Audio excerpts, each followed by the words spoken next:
بسم اللہ الرحمن الرحیم۔ نماز کسوف اور نماز خسوف یہ دو لفظ استعمال کیے جاتے ہیں۔ اگر سورج گرہن لگے تو اس وقت لفظ استعمال کیا جاتا ہے کسفت الشمس، اس وقت نماز کسوف کاف کے ساتھ اس کو نماز کسوف کہا جاتا ہے۔ اور جب چاند کی روشنی ختم ہو جائے تو اس کو خسف القمر، چاند گرہن لگنا، خاں کے ساتھ لفظ استعمال کیا جاتا ہے۔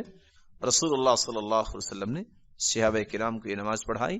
صلاۃ الکسوف کا حکم یہ ہے، یہ سنت مؤکدہ ہے، اور بعض علماء نے لکھا ہے کہ یہ واجب ہے، لیکن چونکہ رسول اللہ صلی اللہ علیہ وسلم نے یہ صحابہ کرام کو نماز پڑھائی ہے، اس لیے ایک مسلمان کی ذمہ داری ہے کہ سب سے پہلے جب ایسی کیفیت دیکھے اللہ کی طرف رجوع کرے۔ ادب و آداب یہ ہے، جب ایسی کیفیت انسان کے سامنے پیش ہو جائے اس کو فوراً اللہ سے ڈرنا چاہیے۔ یخوف اللہ بہما عبادہ، اللہ جب ڈرانا چاہتے ہیں تو اس کو اللہ کے سامنے فوراً جھک جانا چاہیے۔ فقال النبی صلی اللہ علیہ وسلم، صحابی بیان کرتے ہیں جب اللہ کے رسول صلی اللہ علیہ وسلم کے زمانے میں سورج گرہن ہوا، فقام النبی فزعا، آپ اتنے پریشان ہو کے کھڑے ہوئے، یخشى ان تکون الساعہ، آپ کو خوف لاحق ہوا کہ شاید قیامت شروع ہونے لگی ہے اور اس کے آثار نظر آئے ہیں۔ رسول اللہ صلی اللہ علیہ وسلم نے اسے فرمایا، فافزعوا الى ذکر اللہ، اللہ کے ذکر کی طرف رجوع کرو، ودعائی، اللہ سے دعا کرو، واستغفاری، اور اپنی بخشش کی دعا کرو۔ رسول اللہ صلی اللہ علیہ وسلم نے امت کو دوسرا ادب یہ سکھایا کہ جب اس طرح کی کیفیت آپ صلی اللہ علیہ وسلم کے زمانے میں ہوئی تو اس وقت آپ صلی اللہ علیہ وسلم کو بہت ساری چیزیں دکھائی گئیں۔ ان چیزوں میں ایک یہ بھی تھی کہ ایک عورت نے بلی کو باندھا اور اس وجہ سے وہ جہنم چلی گئی، نہ تو خود اس کو خوراک دیتی تھی اور نہ ہی اسے چھوڑتی تھی کہ وہ خود اپنی خوراک تلاش کر لے۔ اس جگہ اللہ کے رسول صلی اللہ علیہ وسلم نے یہ بھی دیکھا، نماز پڑھتے وقت آپ صلی اللہ علیہ وسلم پھونکے مار رہے ہیں اور آپ پیچھے ہٹے اور آگے گئے نماز کی حالت میں۔ صحابہ نے سوال کیا، سرتاج رسول یہ آگے جانا اور پیچھے جانا کیوں تھا؟ فرمایا، مجھے جنت کا ایک خوشہ پیش کیا گیا، میں اس کو پکڑنے کے لیے آگے بڑھا، اگر وہ میں پکڑ لیتا پوری دنیا بھی اس کو کھاتی ختم نہ ہوتا۔ میں پیچھے اس لیے ہٹا کہ جہنم کی آگ دکھائی گئی، میں اس لیے پیچھے ہٹا اور میں نے اس لیے پھونک ماری تاکہ میری امت اور میرے صحابہ کو آگ نہ چھو جائے۔ رسول اللہ صلی اللہ علیہ وسلم کو یہ بھی دکھایا گیا کہ وہ شخص اپنی ساری انتڑیاں اس کی باہر ہیں جس نے سب سے پہلے مکے میں شرک پھیلایا تھا، جس کا نام عمرو بن لحی تھا، وہ جہنم میں اپنی انتڑیوں کو گھسیٹتا ہوا چل رہا ہے۔ رسول اللہ صلی اللہ علیہ وسلم کو یہ بھی دکھایا گیا کہ کثرت سے عورتیں جہنم میں جائیں گی۔ صحابیات یہ سن کے پریشان ہوگی۔ ایک صحابیہ جو خطیبہ تھی، ام یعقوب رضی اللہ تعالی عنہ، جس کو بات کرنے کا بڑا ایک سلیقہ اور جرت تھی، کہا، اللہ کے رسول صلی اللہ علیہ وسلم ہمارا گناہ کیا ہے؟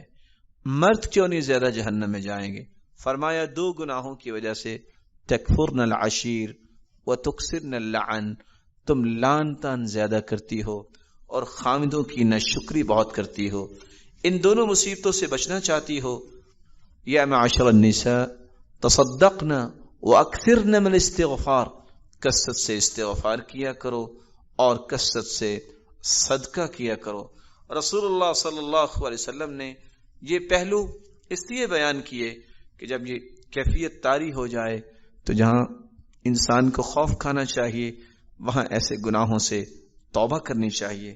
تیسرا ادب یہ ہے، فوراً امام کو مطلع کرنا چاہیے، لوگوں کو آواز دینی چاہیے، ان الصلاۃ جامعہ، لوگوں آؤ نماز پڑھیں۔ چوتھا ادب یہ ہے، نماز کسوف اور خسوف کے لیے نہ اذان ہوتی ہے نہ اقامت ہوتی ہے، بلکہ 2 رکعت نماز پڑھی جاتی ہے اور پانچواں ادب یہ ہے اس 2 رکعت نماز میں قرات جو ہے وہ بلند آواز سے کی جاتی ہے. رسول اللہ صلی اللہ علیہ وسلم کا طریقہ مبارک تھا، آپ لمبی قرات کرتے، پھر آپ رکوع میں چلے جاتے، پھر آپ کھڑے ہوتے، دوبارہ قرات کرتے، پھر آپ رکوع میں چلے جاتے.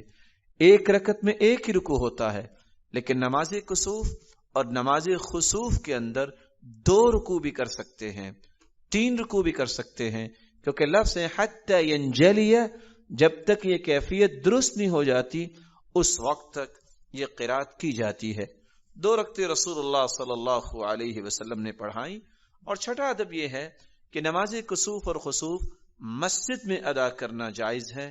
رسول اللہ صلی اللہ علیہ وسلم کے زمانے میں جب سورج گرہن ہوا تو آپ دوڑ کے مسجد میں گئے، وصف الناس وراء، اور لوگوں نے آپ کے پیچھے صفیں بنا لی. 7واں ادب یہ ہے کہ عورتیں بھی یہ نماز پڑھیں گی. اسماء بنت ابی بکر رضی اللہ تعالی عنہا اس دن جس دن سورج گرہن ہوا نماز کے لیے کھڑی ہوئی. سیدہ عائشہ جب تشریف لائیں تو پوچھا آپ کون سی نماز پڑھ رہی ہو؟ تو نماز کی حالت میں ہی فاشارت بیدہا الی السماء، سیدہ اسماء رضی اللہ تعالی عنہا نے فرمایا وقالت سبحان اللہ، تو نماز کی حالت میں کہا تم دیکھ نہیں رہی کہ آسمان پہ کیا کیفیت بنی ہے؟ تو فوراً سیدہ عائشہ رضی اللہ تعالی عنہا بھی نماز شروع کر دیتی ہیں. اور راوی روایت کرتے ہیں فاشارت ای نعم فقمت حتى تجلاني الغشي، سیدہ عائشہ رضی اللہ تعالی عنہ فرماتی ہیں گرمی کا موسم تھا، جب سورج گرہن ہوا اور ہم نماز پڑھ رہے تھے، اتنی لمبی قرات کی، قریب تھا کہ مجھ پہ غشی طاری ہو جائے. رسول اللہ صلی اللہ علیہ وسلم نے امت کو یہ آداب سکھائے.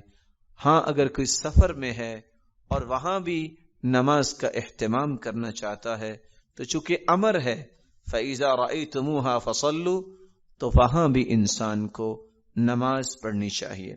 رسول اللہ صلی اللہ علیہ وسلم کے فرامین کی روشنی میں ہم یہ کہہ سکتے ہیں جو علماء کرام نے لکھا کہ جب سورج گرہن یا چاند گرہن ہو تو سب سے پہلا کام نماز پڑھی جائے، دوسرا کام اللہ کا ذکر کیا جائے، تیسرا کام اللہ رب العزت سے اپنے گناہوں کی معافی مانگی جائے، اور چوتھا کام وہ گناہ جو رسول اللہ صلی اللہ علیہ وسلم نے جن کی پاداش میں سزاؤں کو دیکھا ہے، ایسے گناہوں سے سچی توبہ کی جائے.